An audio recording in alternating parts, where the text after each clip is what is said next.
The sky above Earth was a chaotic swirl of light as the Helvani ship descended, its silhouette cutting a stark contrast against the pale blue of the atmosphere. The large craft had been silent during its approach, but its presence had been anything but unnoticed. It had taken weeks for the global community to prepare for this moment, the first official contact with an alien race. Dr. Ethan Carter stood on the platform at the edge of the international spaceport, a thin layer of sweat coating his palms as he adjusted the collar of his jacket. He wasn't nervous. He had trained for this day, studied for it, even dreamed about it, but nothing could prepare him for the sheer enormity of what was happening. The world was about to change. "Are you ready, Dr. Carter?" A voice beside him broke through his thoughts. It belonged to Maria, one of the leading diplomats for Earth's coalition. Her sharp eyes and stoic expression were the opposite of Ethan's own mix of excitement and anxiety. Ethan nodded, glancing over at her. "As ready as I'll ever be. But there's a lot riding on this." "True," Maria agreed, her lips curving into a brief smile. "But it's your job to make sure that what we all hope for comes true. The Helvani aren't like any race we've encountered before." Ethan turned his attention back to the sky. The ship was nearing the landing pad, its engines thrumming in a low, almost soothing hum. He couldn't help but wonder what the Helvani were like. What kind of species could travel across the stars with such precision? What would they think of humanity? Of him? As the ship touched down with a smooth, controlled descent, the crowd around him fell into a hushed silence. Every official from every country, every scientist, every diplomat, and every journalist waited with bated breath for the first contact. The ship's hatch opened, and a figure emerged, tall and slim with skin that shimmered faintly in the sunlight. The Helvani had arrived. Ethan took a step forward, feeling the weight of history pressing down on him.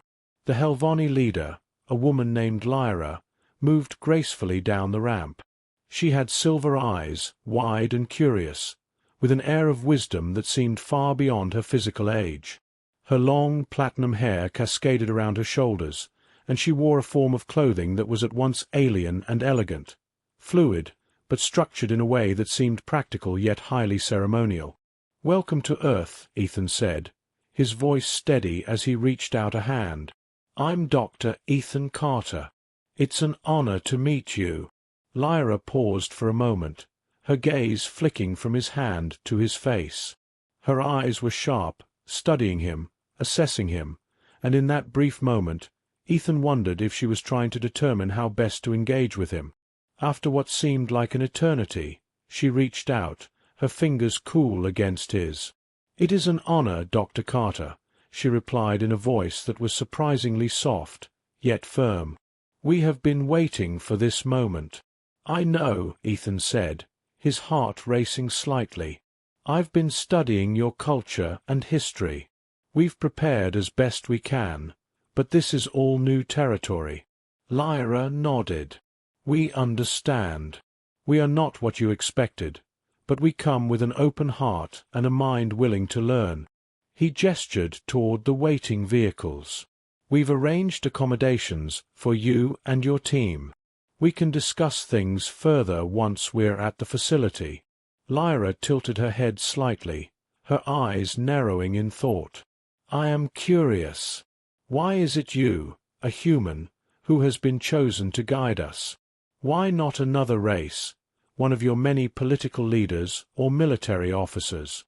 Ethan smiled softly, surprised by her directness.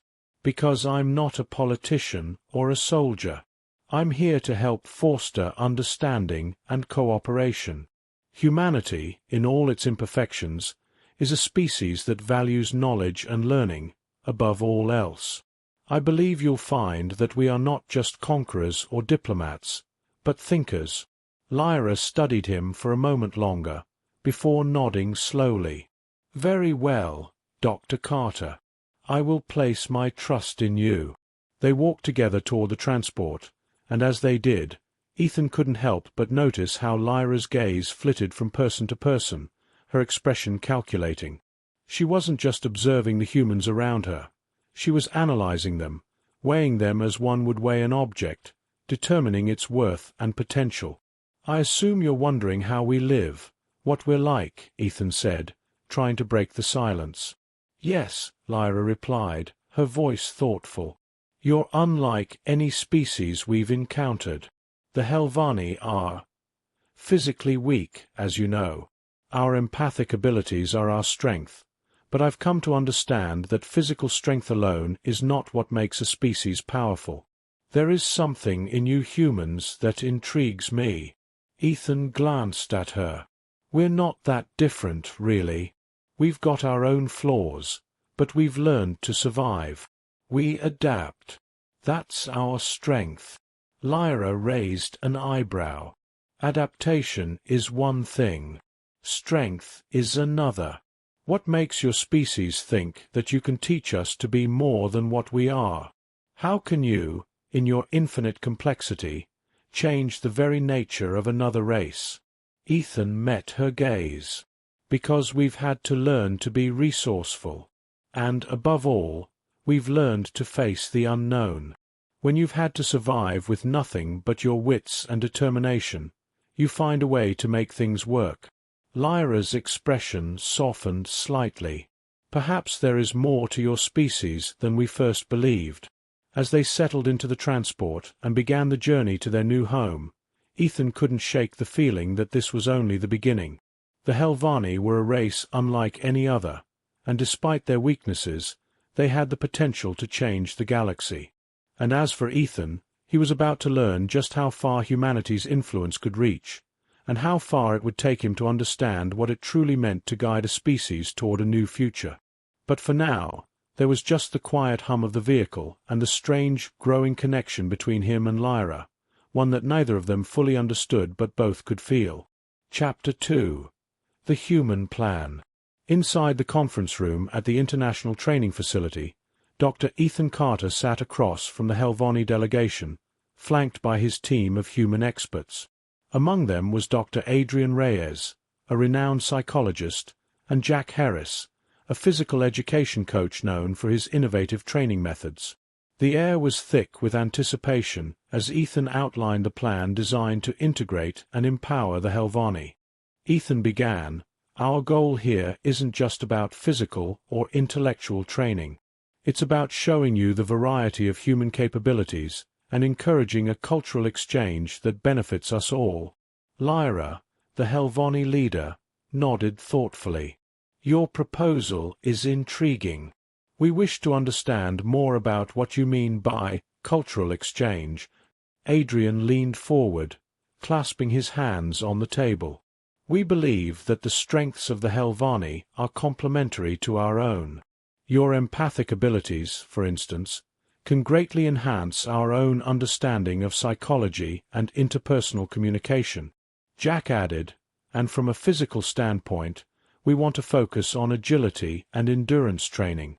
This isn't about brute strength. It's about enhancing your natural abilities to react and adapt." Lyra turned her silver gaze to Jack. "Adaptation. Again. You place much emphasis on this concept." Jack smiled. "It served us well as a species. Adaptation is the cornerstone of survival and thriving, not just for us but potentially for you as well." The room buzzed with murmurs from the Helvani, a mixture of curiosity and skepticism. Ethan observed the exchange closely, noting the nuances in their reactions. Ethan continued, "We've prepared a series of modules that will begin with basic physical conditioning and advance to more complex cooperative tasks. The idea is to build trust and teamwork between our peoples." Lyra considered his words. "And you, Dr. Carter, what will you be doing during this time?" "I'll be here, overseeing the program, ensuring that it runs smoothly and adjusting as needed based on your feedback and our observations. My role is to be a facilitator and a liaison between our worlds." One of the younger Helvani, a male named Saran, spoke up, his voice carrying a hint of eagerness. "Will there be opportunities for us to teach as well?" We have much to share about our own methods of communication and problem-solving. Absolutely, Adrian replied. It's a two-way street. We're as eager to learn from you as we hope you are from us. As the meeting progressed, Ethan and his team demonstrated some of the equipment and techniques they planned to use. They showed videos of parkour, team sports, and mental agility games, explaining how each could be adapted to suit the Helvani's unique physiology and preferences. Saran watched with growing interest, particularly at the parkour demonstrations. This movement art, it's fascinating. It's fluid and requires great awareness of one's own body and surroundings. That's the idea, Jack said, his eyes twinkling with enthusiasm. It's about understanding and pushing your own limits, finding new ways to move and interact with the environment. The session ended with a tour of the facility, including the gym, the outdoor training grounds, and the psychological assessment rooms. Each area was equipped with state-of-the-art technology designed to accommodate both human and Helvani needs. As they walked through the facility, Ethan stayed close to Lyra, answering her questions and explaining further details about the training. The Helvani were particularly fascinated by the sensory integration room, which was designed to help trainees develop their sensory processing and empathic abilities in a controlled environment. Lyra paused before a large window overlooking the training grounds, her reflection mingling with a view of Earth's landscape beyond. Dr. Carter, your world is very beautiful. It is. Different from what we imagined. Ethan stood beside her, following her gaze. It's a place of many contrasts and challenges. But it's home. And for the duration of your stay, it's your home too. Lyra nodded, a slight smile curving her lips. Then let us hope that this home teaches us all something invaluable. I am beginning to see the potential of what we might achieve together. Ethan smiled, feeling a surge of optimism. So do I, Lyra. So do I. As the sun set over the training facility, casting long shadows across the grounds, Ethan felt a renewed sense of purpose. This project could bridge two worlds in ways he had only dared to imagine. And as he glanced at Lyra and her team, who were now deep in conversation with Adrian and Jack, he knew they were on the brink of something truly extraordinary. Chapter 3. Synergy in Training. The morning sun cast a warm glow over the training facility as Dr. Ethan Carter and Jack Harris prepared the outdoor course. Today was significant. It marked the first real cooperative training session between the humans and the Helvani, specifically designed to enhance teamwork and problem-solving skills through physical activity. "All right, team," Ethan announced, addressing both humans and Helvani gathered in the training area. "Today, we'll focus on a series of obstacle courses. These are designed not just for physical conditioning, but to push your strategic thinking and collaboration." Jack chimed in, his tone enthusiastic as he gestured towards the setup. "Each obstacle requires teamwork to overcome. You'll need to communicate effectively and work together to find the best approach." Saran, the young Helvani who had expressed interest in parkour, stepped forward, looking eager. "We are ready, Dr. Carter. We understand the importance of adaptation and learning through these exercises." Ethan smiled, pleased with Saran's initiative. "Great to hear, Saran. Let's start with the first challenge. It's a low wall, simple enough for a human to climb over, but we're doing it in pairs, and one person will be blindfolded. The groups paired off, each consisting of one human and one Helvani.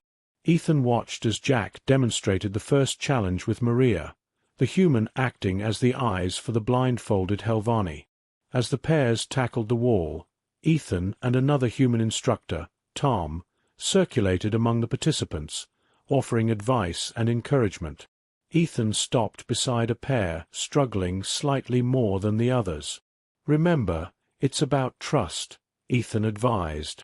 "The person who can see has to guide their partner, not just physically but with their words. The Helvani participant, a scientist named Kale, nodded, his brow furrowed in concentration as he listened to his human partner's directions. With a bit of coaxing, Kale felt his way over the wall, guided by the steady voice of his partner. "Excellent work." Tom clapped as the pair succeeded. "You see, it's not about the physical strength. It's about understanding and cooperation." The session moved on to a more complex challenge involving a rope bridge. Here, balance and careful coordination were key. Jack took the lead, explaining the mechanics of the task. "As you cross, you'll need to stabilize each other," Jack instructed. "It's about finding a rhythm and harmony in your movements." Ethan observed as Lyra and her human partner, a young engineer named Chris, approached the bridge. Chris's calm demeanor seemed to instill confidence in Lyra, who was initially cautious but soon found her footing. Watching the pairs work together, Ethan felt a growing sense of accomplishment. The Helvani's innate ability to empathize seemed to enhance their partner's understanding, smoothing over moments of frustration and replacing them with encouragement. After completing the outdoor course, the group gathered around Ethan and Jack for a debriefing. "How did it feel working together like this?" Ethan asked the group, encouraging feedback. Saran stepped forward, his expression thoughtful. "It was enlightening.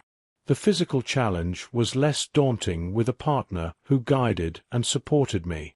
I believe we are learning more than just how to navigate obstacles." "That's exactly the point," Jack responded with a nod. "It's about the synergy between you. Each pair becomes more than just the sum of its parts." As the session wrapped up, Ethan pulled Jack aside.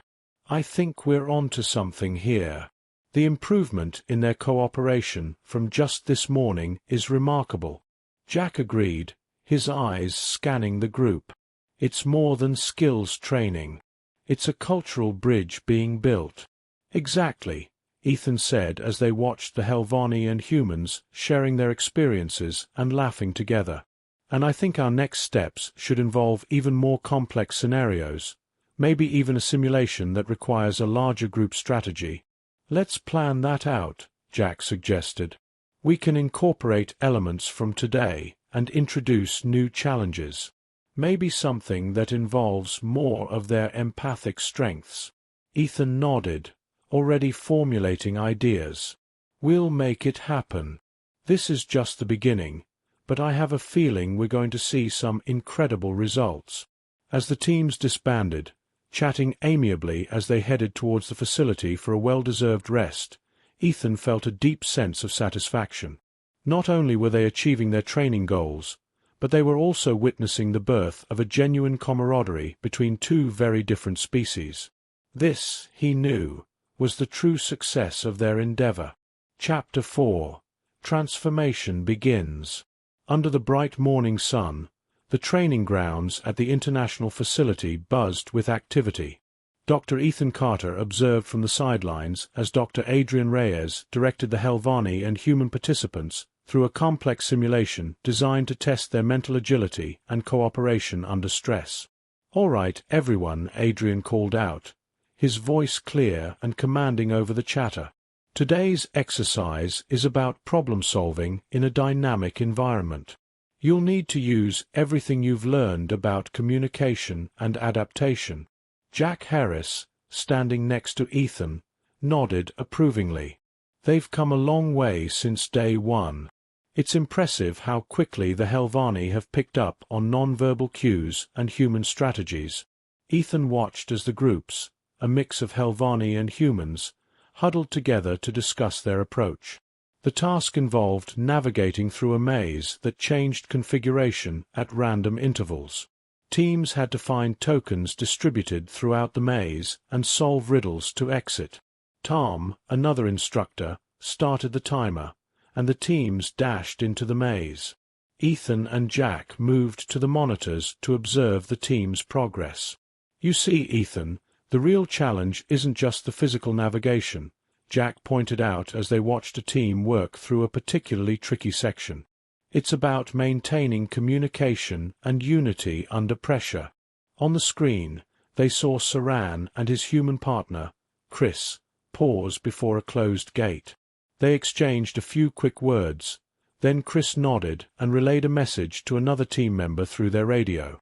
Ethan was impressed. Look at that coordination. Saran's really stepping up as a leader. Jack grinned. And Chris is playing a crucial role too.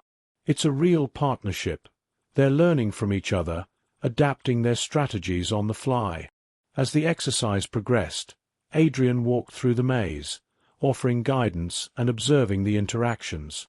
At one point, he stopped to help a mixed team that seemed to be struggling with a particularly difficult riddle. Think about what you've learned about each other's strengths, Adrian advised. Use your diverse perspectives. Remember, the Helvani are excellent at empathic reasoning. Combine that with human logical analysis. The team members nodded, their focus renewed. One of the Helvani, a young female named Tila, suggested an interpretation of the riddle based on an emotional cue she noticed in the wording. Her human teammate, Mark, built on her idea, applying a technical analysis that led to the solution. Excellent! Adrian clapped his hands as the team cheered and moved forward. He reported back to Ethan and Jack via his headset. They're really integrating their skills, just as we hoped. As the final team exited the maze, the participants gathered, flushed with success and buzzing with excitement. Ethan addressed the group, his voice filled with pride. Today was a showcase of incredible progress. Each of you has not only adapted to new challenges, but thrived by embracing each other's differences. The Helvani, once considered the weaker members of the galaxy due to their physical limitations, were now demonstrating a capacity for strategic thinking and emotional intelligence that impressed even their human trainers. Lyra approached Ethan as the group dispersed for a break. Dr. Carter, I believe we are beginning to understand the full potential of this collaboration. Today was enlightening. Ethan smiled at her. It's been a revelation for us as well, Lyra. Seeing your people integrate and enhance their abilities with human strategies is exactly what we hoped for. Jack joined them, clapping Ethan on the shoulder. What do you say, Ethan? Ready to up the ante for the next round? Ethan nodded, energized by the day's success. Absolutely. Let's start planning. We need to keep pushing the boundaries, see just how far this synergy can go. As they walked back to the main building, Ethan felt a surge of anticipation. The Helvani were no longer just the guests on Earth. They were becoming partners in a journey of mutual growth and understanding. This training was not just changing them, it was changing everyone involved, forging a new path that none could have anticipated. Chapter 5. A Subtle Threat. The integration training at the facility had caught the attention of the galaxy, and news of the Helvani's rapid progress under human guidance began to ripple across star systems. This development, while celebrated on Earth, stoked unease among other races, particularly those who had previously underestimated the Helvani. On a crisp morning, as Ethan prepared for another day of training, he was informed of an unexpected visit by a delegation from the Zarnok Confederacy, a powerful coalition known for their strategic dominance in the region where the Helvani originated. Ethan, we've got a situation. Jack approached him outside the training hall, his expression serious. The Zarnok have sent an emissary. They're here, and they want to observe today's sessions. Ethan frowned, sensing the underlying tension this visit implied. Did they say why now? What's their interest in our program? They're worried, Jack replied. Our success with the Helvani might shift the power dynamics in their sector. They're here to assess the situation firsthand.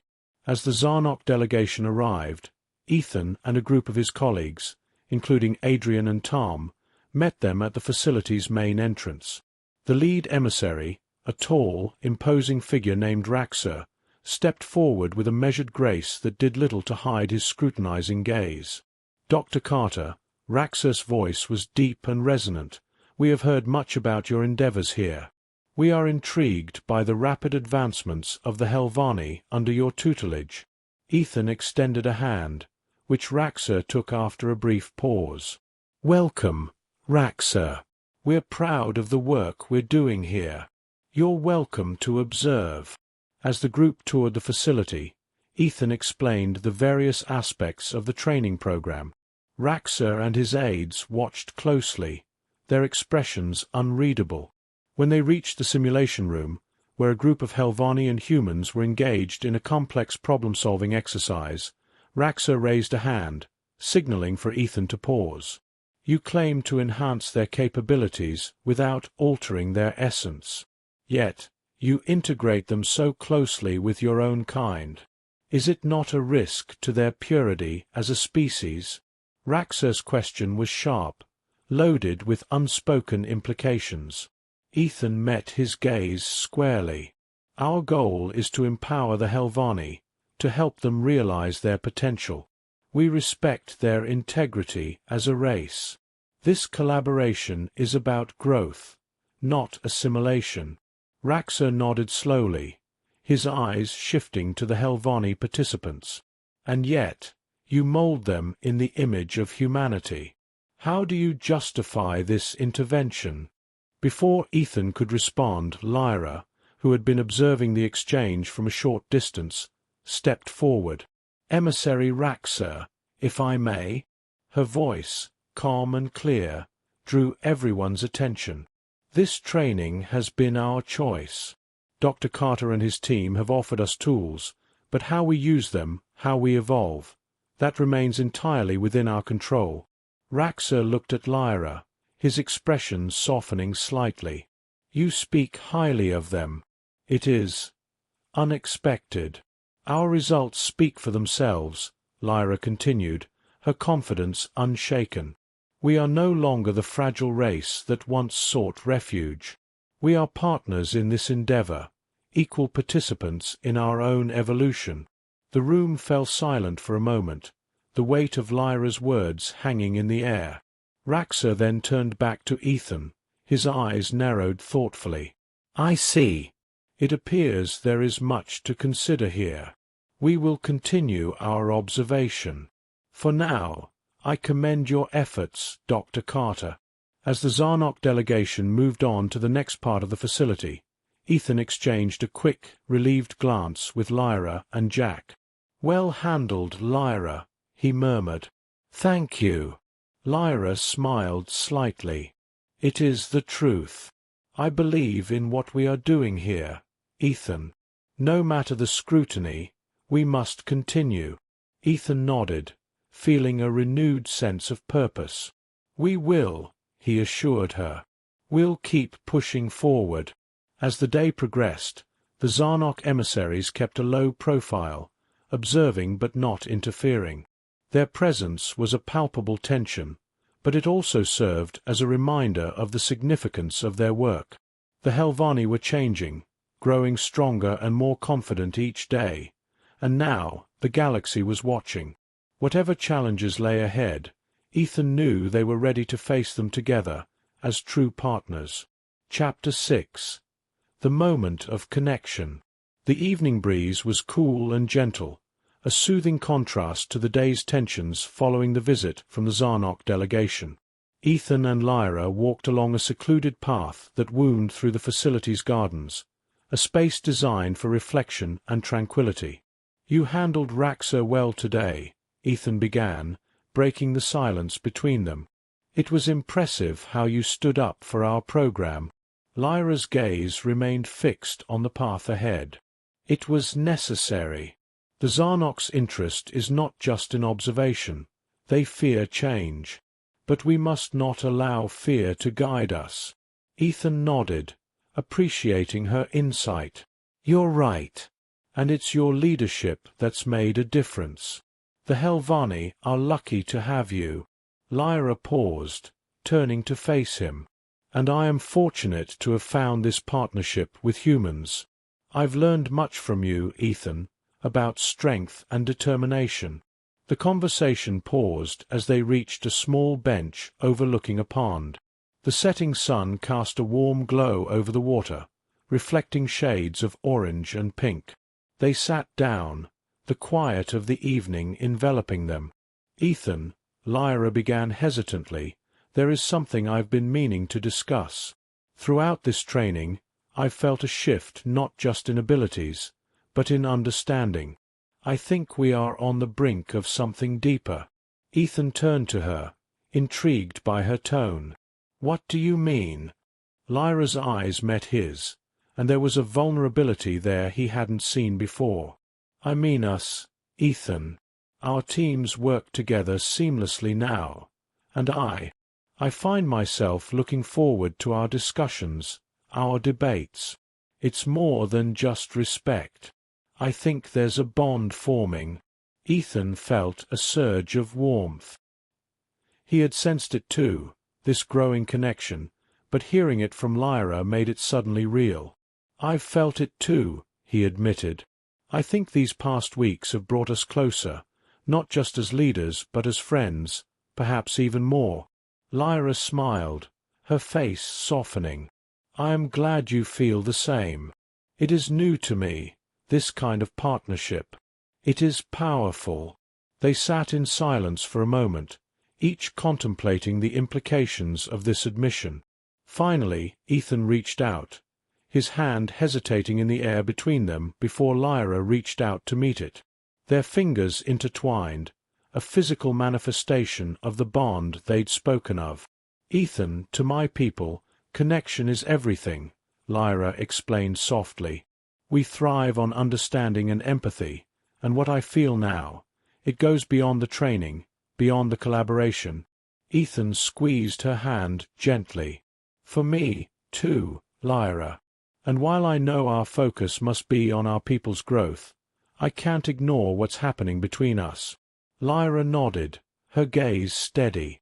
"Nor should we. This connection, it could strengthen our alliance, make our efforts even more effective." As the sun dipped below the horizon, they remained seated, talking quietly about their hopes for the future, not just for their respective species, but for themselves. They discussed potential challenges and how they might address them, both diplomatically and personally. The night deepened, and the stars began to twinkle overhead, their light reflecting in the tranquil pond before them. It was clear that their relationship had evolved, guided by mutual respect and a deepening emotional connection. Finally they stood, reluctant to end the evening, but knowing they had responsibilities waiting. "Tomorrow we continue our work," Lyra said as they began walking back toward the facility. "And we face it together, with a new understanding." "Yes, together," Ethan agreed, feeling more confident than ever. "Whatever comes, we'll face it side by side." As they parted ways at the entrance to the living quarters, both felt a sense of anticipation for the future, not just for their project, but for the potential of their newfound bond. This was a pivotal moment, not just for their mission but for them as individuals, a moment that might just define the future of both their races. Chapter 7. No one can stop them. The sun rose over the training facility, casting long shadows on the grounds where Ethan and Lyra stood with their teams, ready for what could be their most significant demonstration yet.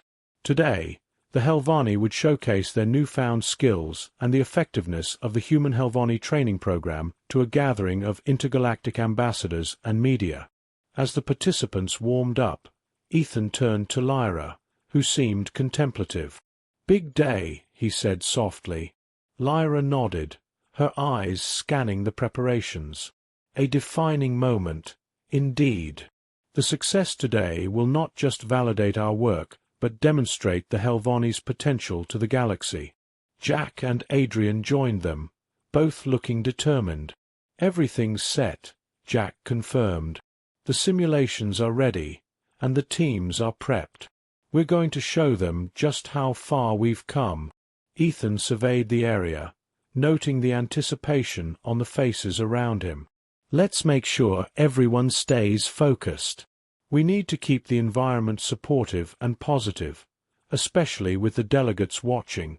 As the audience settled, Raxer from the Zarnok Confederacy appeared among them, his presence commanding immediate attention. Ethan felt a twinge of concern but remained outwardly calm. The demonstrations began with physical agility tests. The Helvani, partnered with humans, maneuvered through complex obstacle courses with a grace and efficiency that were clearly enhanced since their arrival on Earth. The crowd murmured appreciatively, impressed by the seamless integration of the teams. Next, the psychological and strategic games started. Here, the Helvani's empathic abilities shone.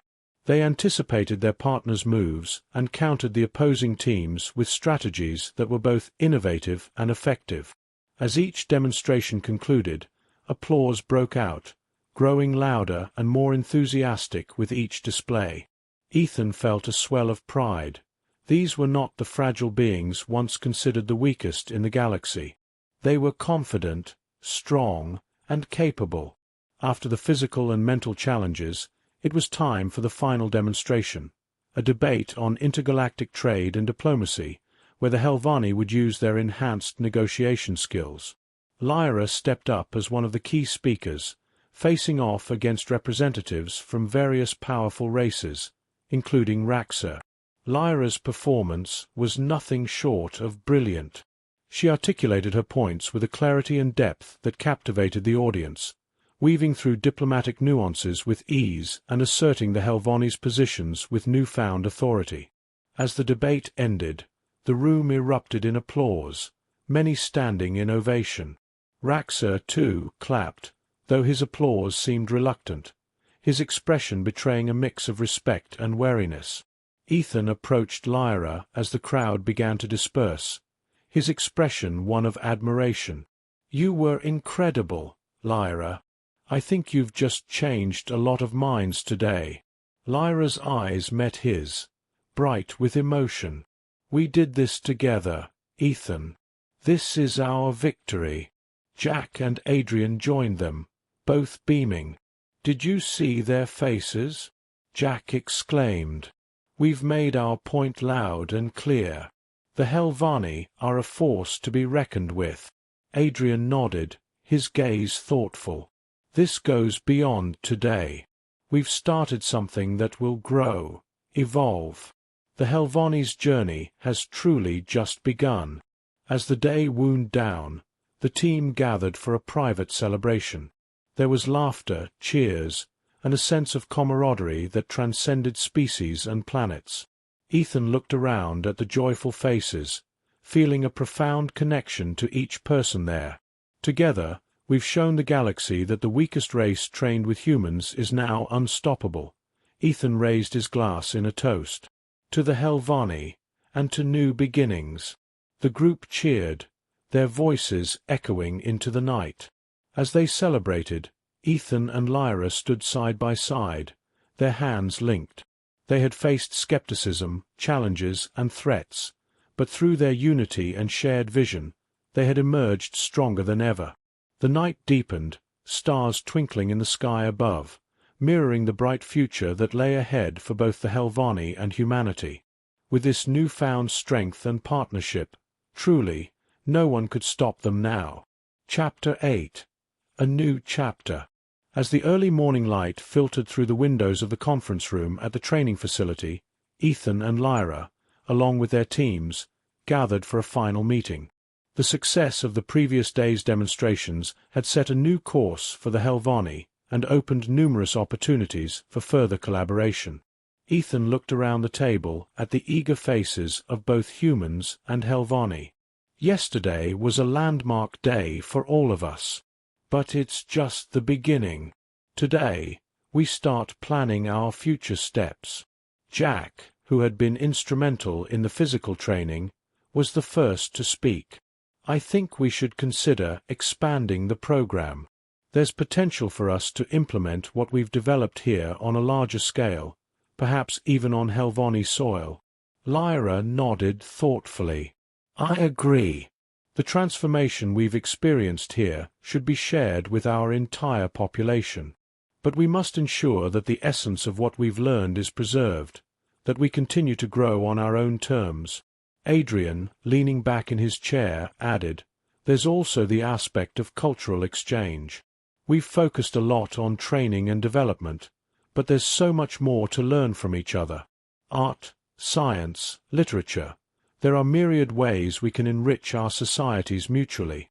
Tom chimed in, his voice enthusiastic.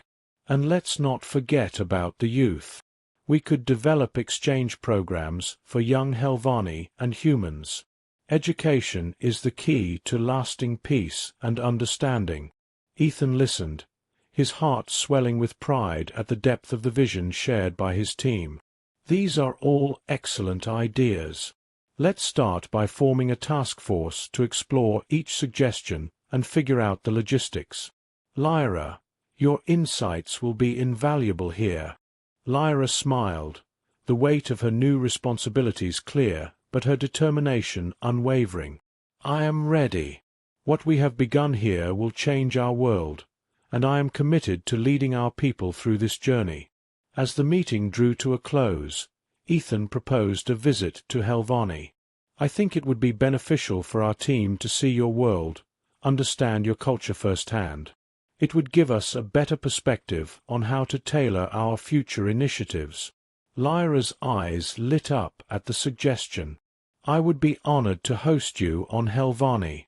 Seeing our world will indeed help deepen your understanding and appreciation of our people." The group disbanded, energized by the plans for the future. As they left the room, Ethan pulled Lyra aside.